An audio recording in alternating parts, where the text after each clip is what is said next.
His savage methods of persuasion often include torture and brutality. Vyacheslav Ivankov is one of the most feared and respected criminals to emerge from the former Soviet Union. There are those who say Ivankov's reputation is more fiction than fact. What is clear? Vyacheslav Ivankov fled Russia and came to the United States with an agenda.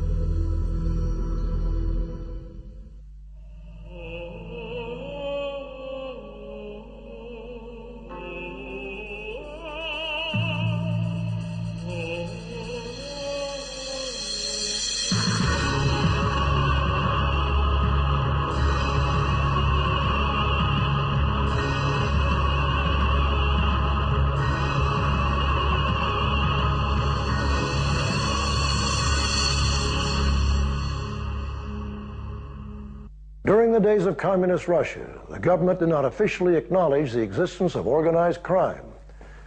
Racketeering was thought to be an American occurrence, giving Soviets a sense of pride. But towards the end of perestroika, a strange new phenomenon began to surface. Restaurants were blown up, people were gunned down in the streets. Rumors of a Russian mafia began to circulate throughout the Soviet Union and the world. In 1996, the U.S. government scored a major victory with the conviction of alleged Russian crime boss, Vyacheslav Ivankov. Vyacheslav Ivankov was born in the early 1940s in the Soviet Republic of Georgia. As a child growing up in Moscow, he resisted the rhetoric of communism and the reputed greatness of Stalin. Many of Ivankov's family members, including his grandfather, had suffered immensely under the ruthless dictator. Maturing into adulthood, Ivankov continued on the path of resistance, never accepting the legitimacy of communism. He excelled in sports and had a very successful amateur wrestling career. Eventually, he was crowned champion and attained a celebrity-type status among many Russians.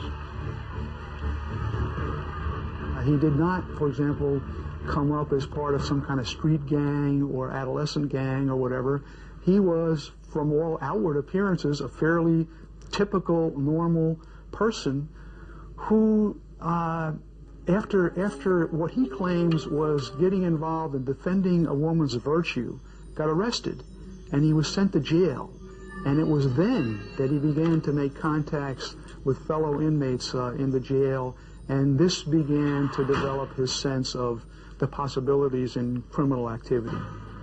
James Finkenauer is a professor of criminal justice at Rutgers University in New Jersey. He has authored 6 books, most recently The Russian Mafia in America, which takes an in-depth look at Soviet emigre in the United States and their roots in the former USSR. Vyacheslav Ivankov's nickname is Yaponchik. Yaponchik in Russian means little Japanese. As I understand it, the attachment of this nickname to him came about because his face has a certain Asian cast to it. Upon his release from prison, Ivankov began his life of crime, capitalizing upon the Soviet Union's thriving black market economy. In the 1970s, a black market emerged, and this was partly because the money supply was increasingly getting out of the control of the authorities in Moscow. They were providing too much money, and this money fueled a demand within the public for more consumer goods. Demands which couldn't be satisfied by the increasingly inefficient Soviet production system. Yaponchik began to rise in the Soviet criminal world and was reportedly involved in schemes of extortion, racketeering, and drug trafficking. He eventually formed a gang in Moscow called Solntsevskaya. One of their scams was impersonating Soviet police officers and burglarizing the homes of wealthy Russians. People would have reported burglaries or whatever. They were going in to investigate these burglaries, and then they would steal stuff out of the home. They saw this, this role playing as police officers as being an avenue to get into, commit criminal activity. He was seen by his fellow professional criminals as a tough guy, as a smart guy, as the kind of guy, a stand-up guy, if you will, the kind of guy that if you're forming criminal groups, this is the kind of guy you want. The kind of guy who doesn't back down, the kind of guy who can impose his will on others both physically and mentally, and he's this kind of guy. In 1981, Ivankov was arrested and convicted for robbery, drug trafficking, possession of firearms, and forgery. He was sentenced to serve 14 years in one of the Soviet Union's toughest Siberian prisons. While in prison, Ivankov's stature and reputation continued to grow. He was a hardened criminal who stood up to communists and fought to reform the Soviet prison system. Admired by other prison inmates, Yaponchik was elected to the status of Vor v Zakonie, or thief-in-law, a position held by an elite few professional criminals who are powerful, charismatic, persuasive leaders. These are professional criminals who reject any relationship or involvement with what they consider to be the establishment. They refuse to cooperate with the authorities in any way. They refuse to work. They refuse to participate in education. They just simply reject all formal status quo, initiatives, and they adopt a life of crime. Reject their family, family ties, all those kinds of things. Jim Moody is a former Deputy Assistant Director of the FBI Criminal Investigative Division. He spent nearly 30 years fighting organized crime and is believed to be the first FBI agent to officially visit the Soviet Union. Yaponchik was a thief-in-law. He went through the coronation ceremony. He had been serving a prison sentence in a Soviet prison for torturing and extorting individuals out of their money. So he was a great extortionist, and it was in Russia, and that's what we convicted for last time. Like his predecessors, Ivankov conducted business from prison. Reportedly, he fought for a more aggressive participation in drug trafficking and advocated a war against the Chechens and other gangs in order to break their drug monopoly. While Yaponchik was serving his time in prison, the Soviet Union was undergoing massive progressive reforms by its newly elected leader, Mikhail Gorbachev. Gorbachev's reforms in the 1980s were an absolute prescription of how to make an organized crime problem. I mean, the first thing he did the month he came into office was institute prohibition. And that allowed organized criminals to acquire 10% of the national revenues each year. There was an enormous amount of capital flight from Russia during these years, including money which belonged to the Communist Party, which disappeared into foreign bank accounts. In 1991, Ivankov was released from prison. In that same year, the curtain finally dropped on the Soviet Union, which signified the end of an era. The Federal Bureau of Investigation was informed by the Russian Ministry of Internal Affairs that Ivankov was sent by other Vori, or thieves, to the United States. His mission to take control and organize Russian criminal activities in America. But in order to better understand Ivankov, you must first understand the origins of Russian organized crime. An old Russian mafia leader once said, the Soviet communists were able to get rid of the bourgeoisie and the intelligentsia, but they could never, ever completely crack us. We had our own codes and our own individual way of collective living. We were for Russia, and not for communism.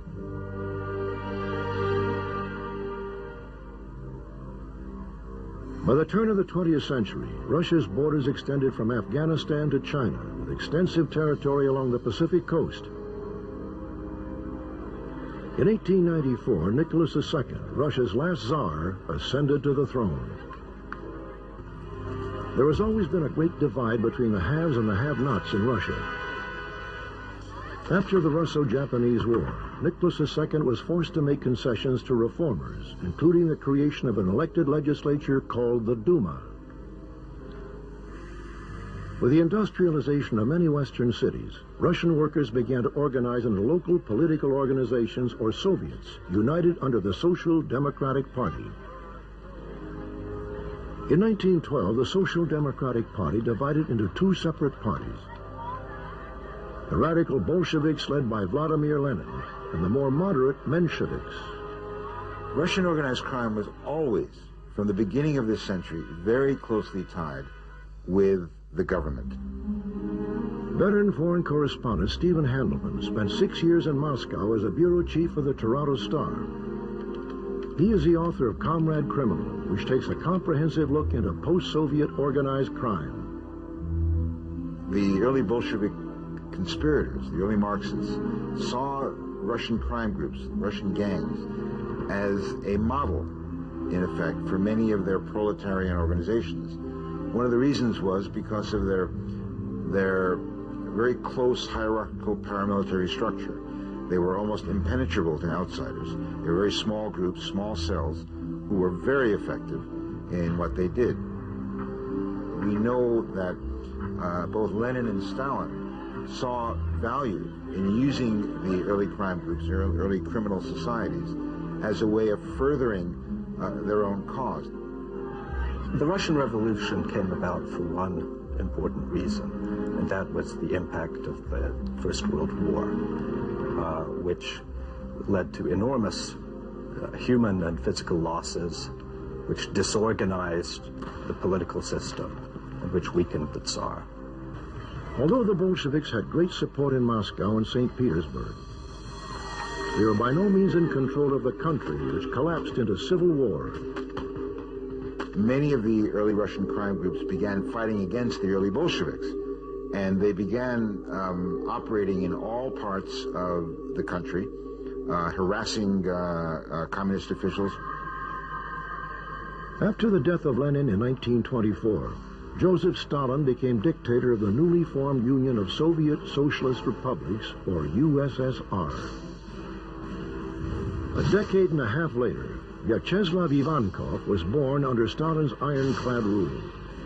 Young Ivankov would suffer great family losses due to the strict totalitarian policies of Eastern Europe's most feared ruler.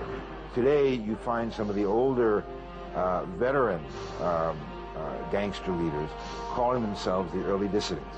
They were the real dissidents of the Soviet state because they actually felt that the communist system was anti-Russian, anti-God, just about everything they believed in. They saw themselves as the real carriers of the Russian tradition. They themselves called the Vorovskoy Mir, which is the thieves' world. And it was a world of very small, tightly organized criminal groups which were brought together by a very strict and hierarchical code. The leaders of these groups, who were called thieves in law, which meant really thieves within their own law, they were called vori.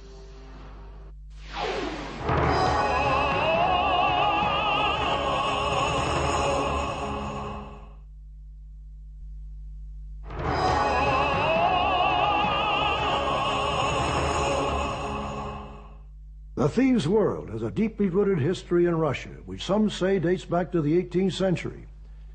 It is a legacy of political resistance and lawlessness that can also be linked to Vyacheslav Ivankov. The vor or thief is bound by a strict code of honor. The Vorovskoy Zakon, or thieves' code. He must forsake his family, refrain from marrying or having a family of his own. This does not preclude him from having a lover. He must never work. He must survive by criminal activities alone, help other thieves, and recruit and train young beginners in the trade. Limit his drinking and not amass gambling debts that he cannot cover. The thief can have nothing to do with the authorities or serve in the military. He must keep his promises made to other thieves and abide by punishment determined by other thieves in law. The thieves in law survived the gulag of the Stalinist labor camps and maintained their traditions of future thieves in law. Within 1 century, Russia had experienced 2 revolutions, the latter having a transnational crime effect which quickly spread across the globe. In America, Russian organized crime activities have been reported in more than 20 states, with staggering economic criminal activities in New York, Los Angeles, San Francisco, and Miami. In 1991, Ivankov was released from a Siberian prison after serving only 10 years of his original 14-year sentence. Like so many prominent Russian mobsters in the late 1980s, he had high-level political connections. Again, the claim, the basis of his ostensibly early release from prison is that he, through some others, bribed the judge to order his release. he consequently did get his release. He was well connected at high levels. For example, one of his contacts was with a person by the name of Yuri Cherbanov. Yuri Cherbanov was Brezhnev's son-in-law. Cherbanov himself ultimately went to prison for being involved in various kinds of frauds and schemes in Uzbekistan. But it shows you that Ivankov is not a nobody, that Ivankov, because nobodies were associated with people like the son-in-law of the head of the Soviet Union. It has been reported that soon after Ivankov's release from prison, a meeting of major significance took place in a region called Vedensevo, outside of Moscow, in December of 1991. In the last month of 1991, the same month that the hammer and sickle came down over the Kremlin, a large group of Soviet mafia leaders, Russian mafia leaders, met in Dasha, outside Moscow. They'd had many councils and many meetings in the past. This was one of their ways of arranging the government, so to speak, or the governing bodies of crime in the old Soviet Union. And on their agenda, on the top of the agenda, was what to do as the system was imploding around them. These powerful Russian mobsters gathered to plan the criminal migration into the U.S. The individual allegedly chosen to organize the Russians' criminal enterprises in the United States was Russian high-ranking Vor Vyacheslav Ivankov. So in this meeting and over a series of other meetings in 1992, the early part of 1992, they began working out how to develop a new structure. But with this structure came conflicting interests for the first time among the various groups. By early 1992, Ivankov had entered the U.S. and settled in the Brighton Beach section of Brooklyn, New York. Brighton Beach houses one of the largest Russian communities outside of Russia's borders. Sometimes referred to as Little Russia or Little Odessa, it is frequently cited by the New York press as the hub of Soviet emigre organized crime. In the early part of the 80s, Brighton Beach in Brooklyn became a focal point for Russian immigration. Well, Brighton Beach is really the premier Russian community in the United States. This is where most of the emigres who came, and they've come in various waves, but particularly those who came in the 1970s, when you had an opening up of the emigration by Jews from the former Soviet Union. They would come typically to Kennedy Airport, and they would arrive at Kennedy Airport, and as has often been the case historically with emigres, they spread out within a narrow range of the port of entry into the country. I remember going to Brighton Beach in the 1970s and visiting a restaurant, and the manager of the restaurant came up to me, and I knew that this restaurant was one of the centers of organized crime in Moscow. And he had been the vice director of the restaurant and started to tell me about how many times he'd been arrested under Soviet rule, and every time he'd managed to get himself out of it. Once in Brighton Beach, Ivankov wasted no time in setting up and organizing the Russian community's criminal activities. By the mid-1990s, due to the fall of communist Russia, many Russians were free to leave the country. This mass exodus also allowed many former Russian criminals to exit as well. Late mid-1970s to late 1970s, early 80s, there were about 200,000 Russian immigrants that came to the United States. About 2,000 of those were hardcore criminals. However, by the mid-1990s, when the Russian communist system broke down and it was free and open for anybody to leave the system, you began to see the formal classical Russian crime groups leaving, sometimes on assignment from the Godfathers in Russia, to settle in the U.S. and to begin to invest money and get involved in criminal activities. And they often shouldered aside these small-time gangsters who began in Brighton Beach and took over more and more and more of their operations. To gain entry into the United States, Ivankov claimed he was a film director on his visa. Ivankov was probably at that time one of the larger members of Russian organized crime that was operating in the United States. He had capabilities of having support with other members of organized crime in the Russian area, and he was able to infiltrate the ethnic communities in the United States, the Russian ethnic communities, because of his notoriety and his reputation in Russia. Russian organized crime members came to the U.S. with more than just a plan of how they were going to make money. They were also armed with years of experience in manipulating bureaucratic red tape. These Russian criminals had a wealth of knowledge in forgery, counterfeiting, and fraud. Richard Ward is the executive director of the College of Criminal Justice at Sam Houston University in Huntsville, Texas. The Russian Mafia is an extremely problematic group for law enforcement, and what makes them different is that here you're talking about some extremely bright individuals who are experts at carrying out a whole range of activities that are illegal. Everything from illegal immigration to insurance fraud, to crimes within Russia, to a growing involvement here in the United States. Russian organized crime in the United States is very violent. All organized crime is violent. There's just different elements of sophistication. Like the American La Cosa Nostra, one time we had 5 La Cosa Nostra members that cooperated with us and started telling us about murders. And they told us about over 230 murders, but we only had about 3 or 4 bodies. Most people just disappeared. The Russians are different in that they kill people and they're not as sophisticated about it, but they also do a lot of torturing of people before they kill them.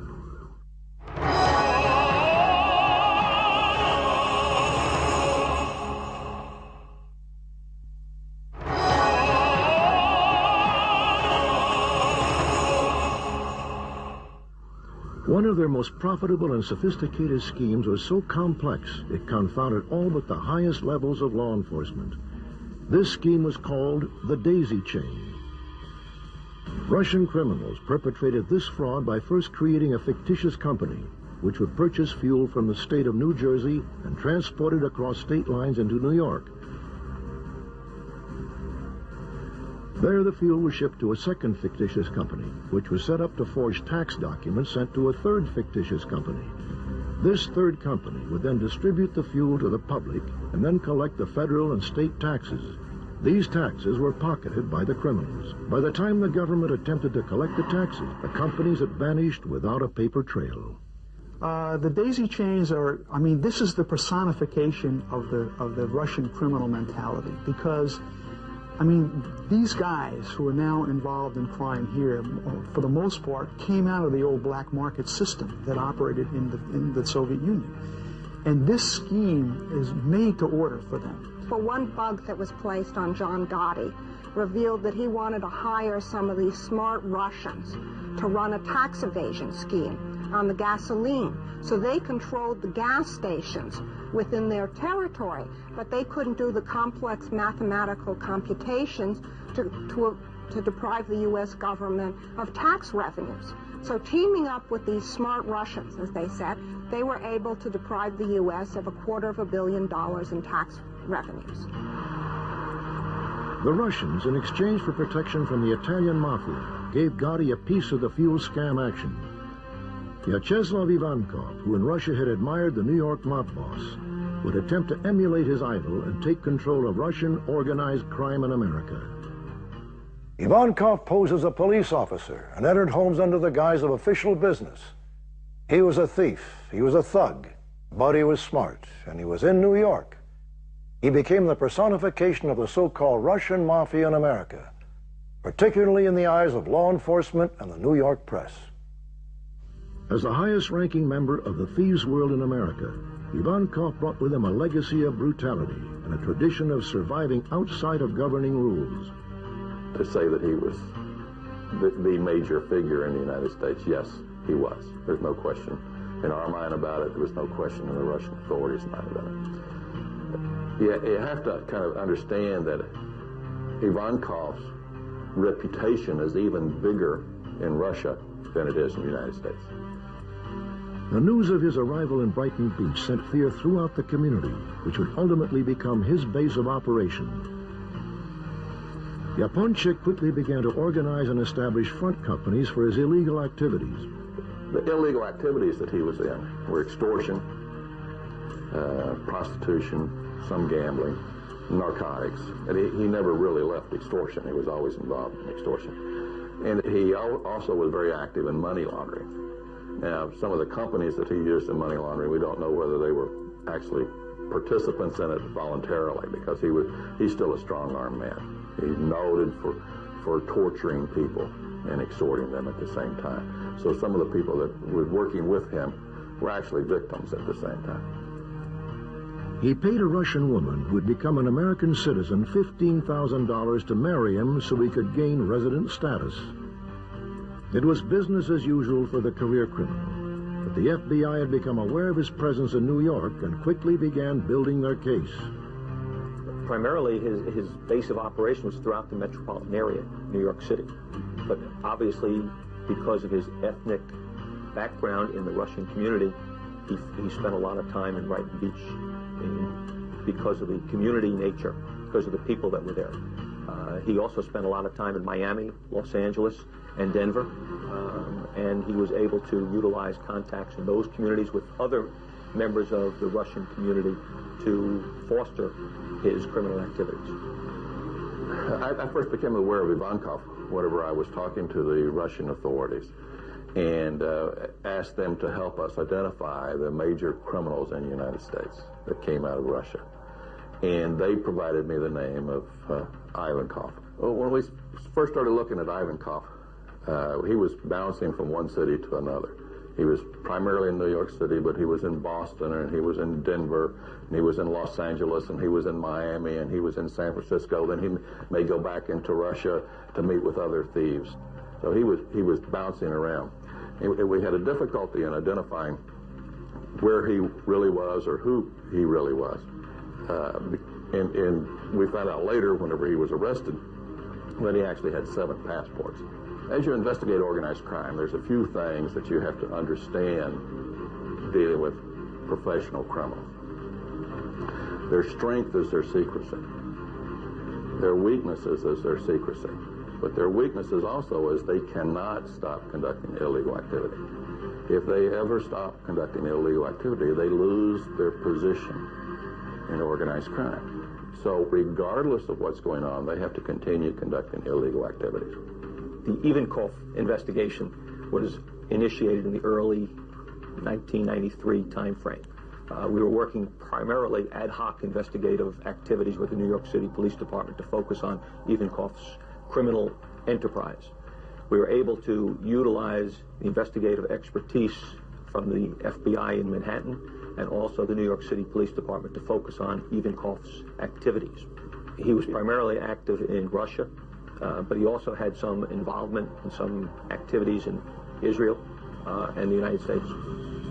Kevin Donovan is a special agent in charge of the New York division of the FBI, which houses the Russian Organized Crime Task Force. In operation since the early 1990s, this special branch investigates organized crimes perpetrated by Soviet emigres. Since the early 1990s, we have worked ad hoc task forces with members of the New York City Police Department and other law enforcement agencies to focus on criminal activities. The use of task forces by the New York office is not something that's new. We have focused on criminal activities in drugs, organized crime, terrorism, and violent crimes through the use of task forces. In 1995, 3 years after Ivankov entered the United States, he became involved in a scheme to extort several $1 million from a Wall Street investment advisory firm operated by 2 Russian-born businessmen. Clearly, they were targeted because they were Russians.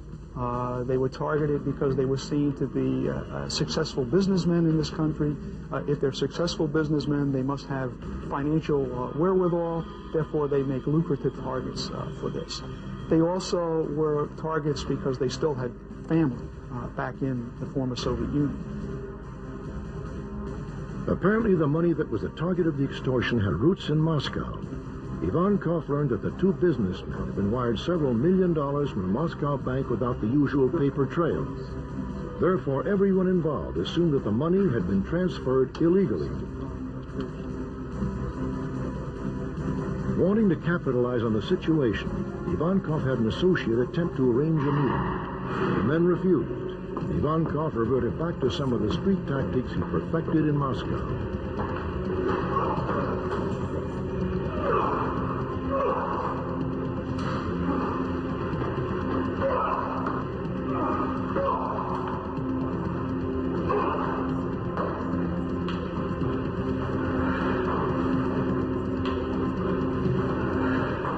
The father of one of the businessmen was beaten to death on a Moscow subway station platform. The murder has never been solved.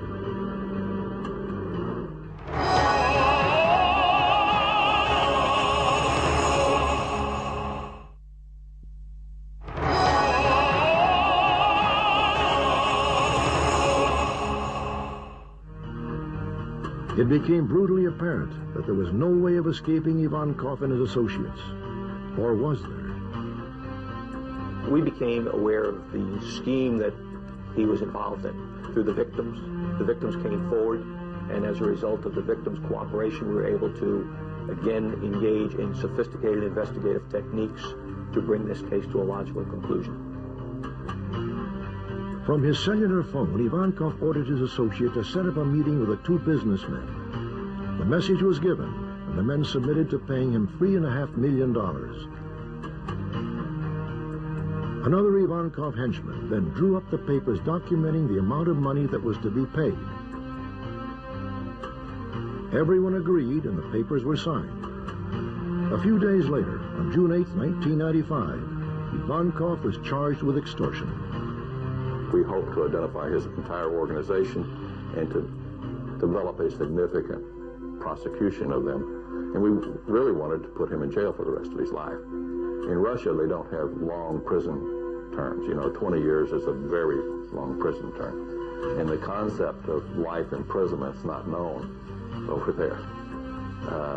However, we were unsuccessful doing that because of the investigation, the way the investigation went. We developed an extortion case on him, and we thought people were about to get killed. And to save their lives, we brought the case down early.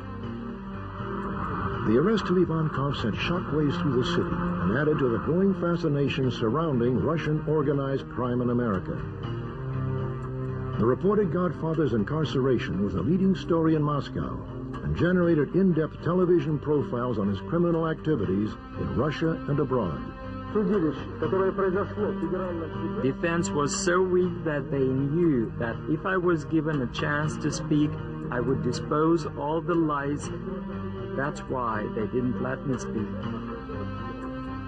They not only didn't let me speak, but moreover, they authorized my defense to convince me to give up my right to speak.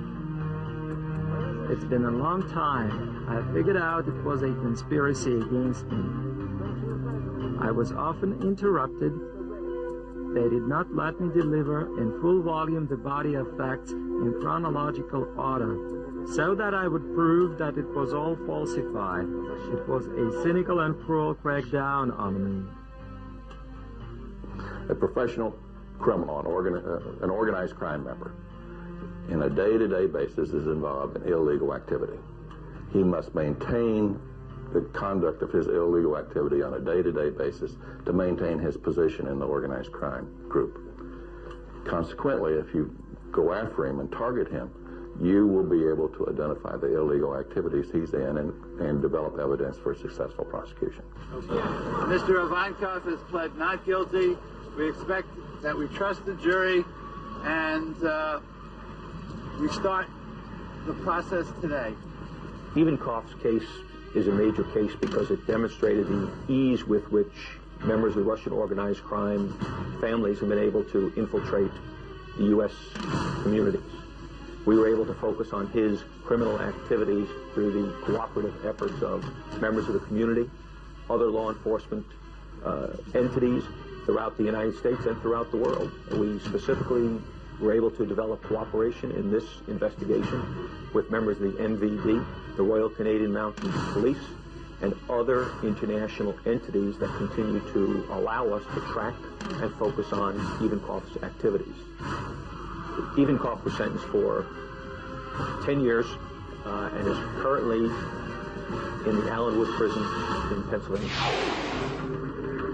Vyacheslav Ivankov's arrest and 1996 conviction is viewed as a significant victory in the fight against Russian organized crime.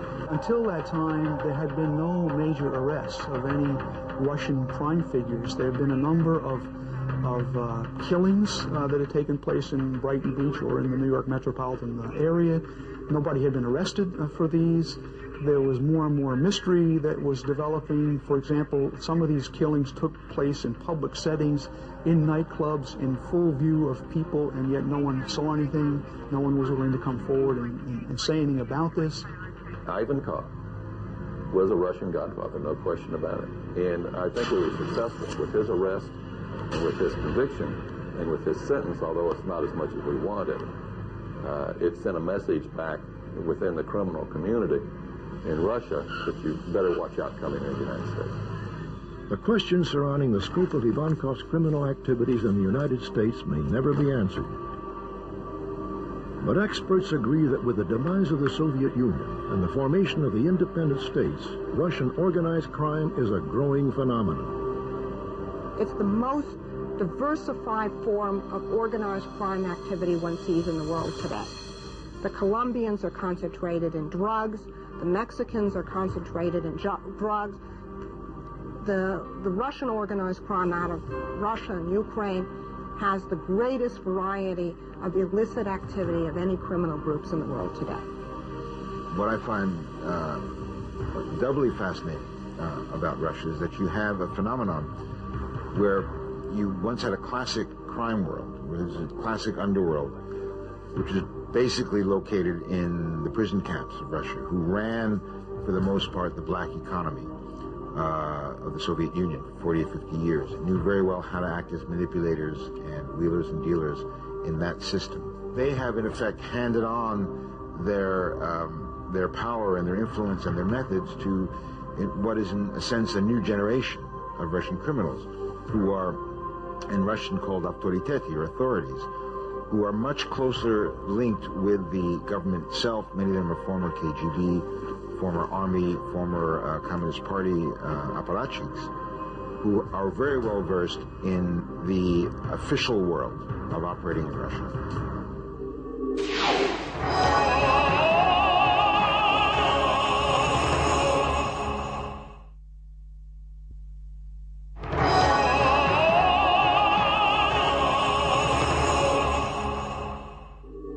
Handelman calls them comrade criminals because they have one foot in legitimacy while the other foot walks in the underworld that thrived in the shadows of communism.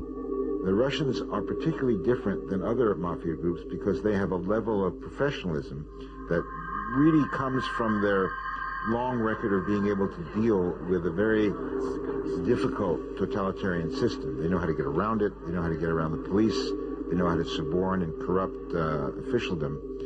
And most of them are quite shrewd and intelligent businessmen. Part of the problem, as we've seen, is the laundering of Russian money into legitimate businesses and their criminal activity through legitimate businesses. What is especially pernicious for the former Soviet Union is that the money moves only out. In Italy, in Colombia, in Mexico, organized crime groups invest in the country, but they don't invest hardly anything in any of the countries of the former Soviet Union. So they're just parasites on their economy without returning any of the capital. A lot of business transactions are cleared in Russia in offshore banks, in Cyprus and in other offshore havens. The reason for this is quite simple: to avoid paying taxes. The mafia does this, but also perfectly public businesses, private businesses do so. In part it's illegal, but there are ways of using offshore havens which are not illegal. The reason is just straightforward profit maximization. If you pay less tax, you have more profits to keep. And that's essentially why some islands in the Mediterranean have been making so much money at the expense of the Russian economy. Post-Soviet organized crime is involved in all kinds of activities. You can find them in the construction industry in different parts of the world. That's one of the prime areas they've moved into to launder money.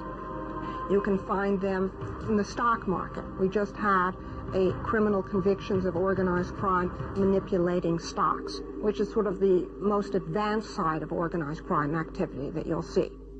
There are just so many ways for organized crime to obtain huge amounts of money very quickly in an undeveloped, inexperienced banking system. There was always a Russian mafia. It's not like it's new.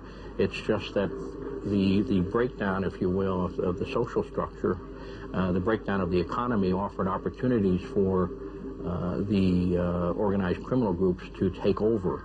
And they've taken over a whole large segments, if you will, of the economy. There isn't global law enforcement. That's the problem. And so therefore, there isn't an international law enforcement effort that is capable of addressing this problem. The United States is gearing up to fight organized crime, but they're dependent on dealing with the law enforcement of other countries. And sometimes these crime groups are committing their activities in 7 or 8 different countries simultaneously. It's impossible to keep track of a lot of Russian activities, the laundering of money from country to country, because much of what the Russians do is overtly legitimate, overtly legal, like many other transnational crime groups.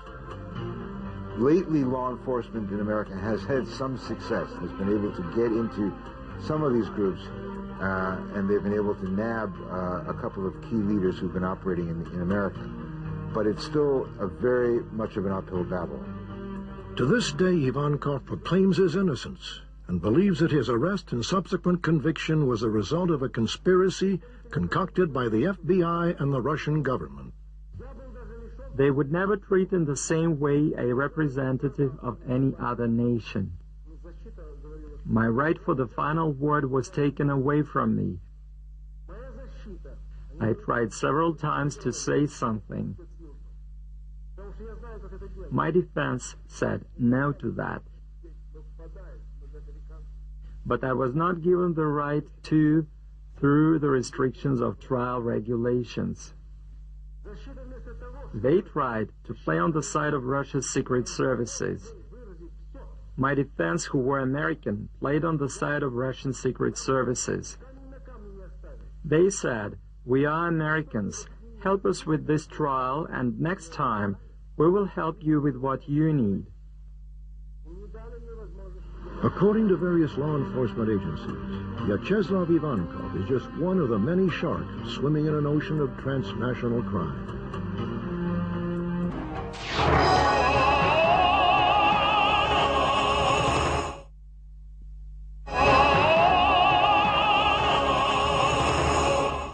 It is estimated that Russian organized crime is operating in 50 countries around the world. Well, I can hardly think of any place in the world that they don't operate. I mean, one of the things that they're extremely good at is operating in offshore islands in the Caribbean or the South Pacific that you may never even have heard of.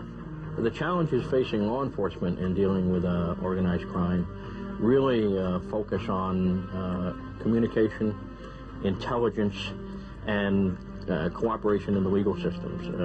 We don't have an international court, criminal court, for example, so there's no place to take criminals, if you will. So jurisdictions change.